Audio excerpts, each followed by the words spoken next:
Well, I am delighted and honored to be part of this day, and I'm very touched by the poems we've heard so far, also beautiful. I look forward to more. Thanks to everyone sharing poetry with us today. April marks the 30th anniversary of National Poetry Month, a celebration of poetry that takes place every April. Launched by the Academy of American Poets in April 1996, it aims to highlight the vital place of poetry in American culture with widespread participation from schools, libraries, bookstores, poets, and publishers through readings, workshops, and poetry sharing. Ways to celebrate as an individual include reading, writing, and sharing poetry, of course, and attending literary events. And if you search online for National Poetry Month or poets.org, you will find a wealth of information about various events and projects, a lot of fun things. And on Tuesday, April 28th, poets.org will present Poetry and the Creative Mind, a benefit reading celebrating the 30th anniversary.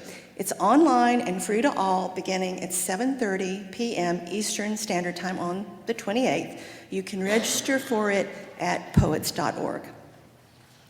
The Poetry Foundation is another excellent resource, and you can sign up for their Poem of the Day, a great way to discover new poetry and occasionally see old favorites again. It's great. The Poetry Foundation is where I recently discovered a new favorite quote by Nancy Miller Gomez, Poet Laureate of Santa Cruz County, California. She wrote, "Every poem is a vehicle I hope will carry me from self-delusion into self-discovery." I assumed Gomez was talking about writing poetry, but she could just as well be talking about the reading of it. And I agree with her. Poetry is different from prose, obviously. It uses language in a very precise way, condensing and distilling thoughts and experiences into something self-contained and somehow meaningful to us. Rhythm, alliteration, meter, which we might call beats, the length, line length, and new ways of using images are all tools that poets use to create their unique works. They're gifts to us which seem to have a magical power to affect us in ways that mere prose usually cannot. So just a little personal story. I was about 9 years old when I first encountered poetry, which really seemed to be talking directly to me in a really meaningful way. It wasn't just, the nursery rhymes or whatever. And it carried an emotional weight which I hadn't truly experienced through words up to that time. It was the epigraph of Sheila Burnford's The Incredible Journey, the classic 1961 novel about two dogs and a cat who travel 250 miles across the Canadian wilderness.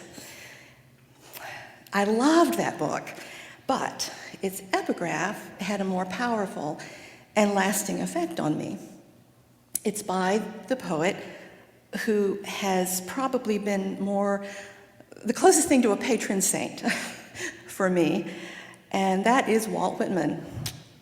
It is, of course, the opening of section 32 from Song of Myself in his revolutionary masterpiece, Leaves of Grass, which was first published in 1855. I think I could turn and live with animals. They are so placid and self-contained. I stand and look at them long and long. They do not sweat and whine about their condition. They do not lie awake in the dark and weep for their sins. They do not make me sick discussing their duty to God. Not one is dissatisfied. Not one is demented with the mania of owning things. Not one kneels to another, nor to his kind, that lived thousands of years ago. Not one is respectable or unhappy over the whole earth. Soon after that, my great aunt Bernice sent me a treasury of children's poetry, and I discovered more of Whitman's poems. And then a few years later, because she noticed me reading it so often at her house, my grandmother gave me her paperback Oscar Williams anthology, The Immortal Poems of the English Language. Some of you may know that. So I still have those books, and they're very worn and beloved, especially the latter one. Speaking of immortality, past and present, I also recently discovered another amazing poet out there. I encourage you to look him up, Joshua Bennett, whose new book of poetry, We, the People of the United States, is astounding. Bennett says that one of his goals in the book is to explore and illuminate, in his words, what it means to have people make room for you in the world. And that's maybe one of the powers of poetry, the superpowers of poetry even, is that the dead make room for us and that we can make room for someone else. It's pretty powerful stuff, right? That the dead can make room for us and that we can be privy to the thoughts and feelings of people who lived long before we were born. The first actual real poem I wrote was a haiku in 6th grade, and then in college I began writing poetry somewhat regularly whenever I was feeling really strong emotions, which I didn't think I could express to anyone, and which I needed to figure out, or at least to name and describe. That was very helpful. Maybe I bet a lot of you have similar experiences, I don't know. And I understand that the late Jan Hutchinson, a beloved longtime member of our church, was a leading proponent of poetry, writing, reading, sharing, and teaching it for many years. I've been told that she often presented something like this service we're doing today. Yeah. I wish I could have known her, and I'm all the more honored to have been given this opportunity to be a part of this today, knowing even what I do about Jan from all of you.